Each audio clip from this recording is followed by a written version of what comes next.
Welcome to crack exam. आज हम पढ़ेंगे बाल विकास बाल मनोविज्ञान। यह शिक्षक भर्ती के रीट तथा सीटेट तथा अन्य शिक्षक भर्ती के एग्ज़ाम के लिए बहुत ही महत्वपूर्ण टॉपिक है। आज इसकी पहली क्लास होगी, तो पूरी वीडियो को पूरा ध्यान से देखिएगा। बाल विकास के बारे में सबसे पहले जानकारी या प्रमाण रिपब्लिक नामक पुस्तक से मिलते हैं। रिपब्लिक नामक पुस्तक के लेखक थे प्लेटो, अतः प्लेटो को बाल विकास का जनक माना जाता है। जो रिपब्लिक नामक पुस्तक थी, इसको प्लेटो द्वारा लिखा गया था। 17वीं सदी में प्रसिद्ध मनोवैज्ञानिक कमेनियस ने बाल विकास का विस्तृत अध्ययन किया तथा इनके द्वारा स्कूल ऑफ इन्फेंसी शिशु का विद्यालय नामक पुस्तक में बाल विकास के प्रमाणित साक्ष्य प्रस्तुत किए। 18वीं सदी में पेस्टालोजी द्वारा अपने 3.5 वर्षीय बालक पर बाल विकास का वैज्ञानिक प्रायोगिक तर्कमिक अध्ययन किया गया। पेस्टालोजी ने इन प्रयोगों के निष्कर्ष को अपनी पुस्तक बेबी बायोग्राफी में लिखा। पेस्टालोजी द्वारा अपने 3.5 वर्षीय बालक पर बाल विकास का क्रमिक प्रायोगिक तथा वैज्ञानिक अध्ययन किया गया। इससे रिलेटेड क्वेश्चन एग्जाम में पूछे गए हैं कई बार कि कौन से वैज्ञानिक द्वारा अपने ही पुत्र पर बाल विकास का क्रमिक प्रायोगिक तथा वैज्ञानिक अध्ययन किया गया, तो इसका आंसर होगा पेस्टालोजी द्वारा। 19वीं सदी में अमेरिका में बाल विकास के आंदोलन शुरू हुआ, जिसके अंतर्गत स्टैनले हॉल नामक मनोवैज्ञानिक ने 1893 में चाइल्ड स्टडी सोसाइटी और चाइल्ड वेलफेयर एसोसिएशन की स्थापना की। अतः स्टैनले हॉल द्वारा 2 संस्थाओं की स्थापना की गई, चाइल्ड स्टडी सोसाइटी और चाइल्ड वेलफेयर एसोसिएशन द्वारा 1893 में। 20वीं सदी में बाल विकास के अध्ययन का पूरी दुनिया में व्यापक प्रचार प्रसार हुआ।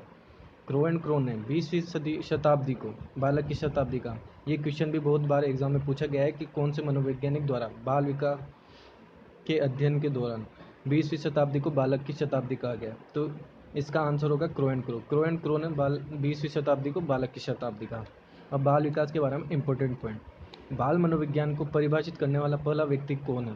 तो बाल मनोविज्ञान को परिभाषित करने वाला पहला व्यक्ति बना बर्क। बाल मनोविज्ञान पर आधारित प्रश्नावली का निर्माण किसके द्वारा किया गया? तो बाल मनोविज्ञान पर आधारित प्रश्नावली का निर्माण स्टैनले हॉल द्वारा किया गया। अब बाल विकास के बारे में 2 पॉइंट आते हैं। बाल मनोविज्ञान के संदर्भ में अभिवृद्धि और विकास क्या होता है? तो अभिवृद्धि और विकास से क्या तात्पर्य है? तो पहला आता है अभिवृद्धि। अभिवृद्धि क्या है? शारीरिक परिवर्तन है। हमारे शरीर में होने वाला समस्त प्रकार के परिवर्तन, हमारी लंबाई बढ़ना, भार बढ़ना, वजन बढ़ना, जो भी प्रकार का बाह्य परिवर्तन है जो हमें दिखाई देता है, सब अभिवृद्धि के अंतर्गत आता है। जैसे कोशिकाओं की संख्या बढ़ना अभिवृद्धि है। अभिवृद्धि का स्वरूप क्या होता है? बाह्य होता है, हम बाह्य रूप से देख सकते हैं।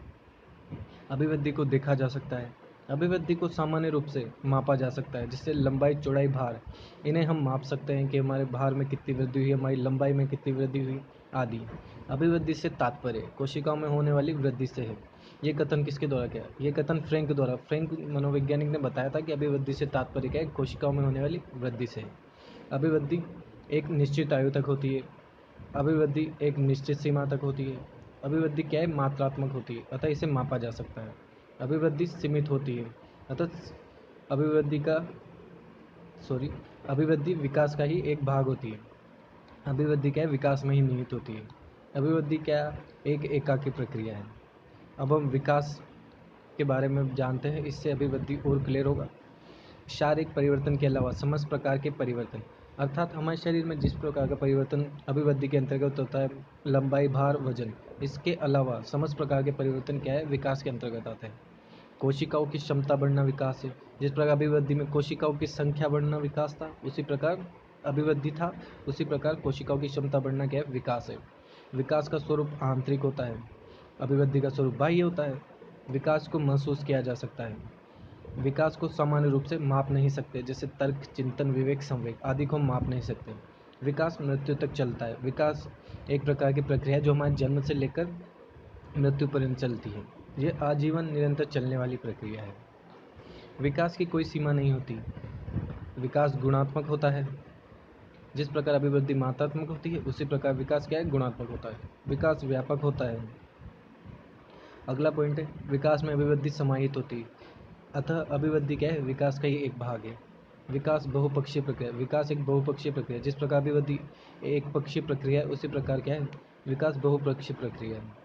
अतः ये अभिवृद्धि और विकास का पहला पार्ट था, जिसमें मैंने अभिवृद्धि और विकास के बारे में थोड़ा थोड़ा बताया, बाल विकास के बारे में।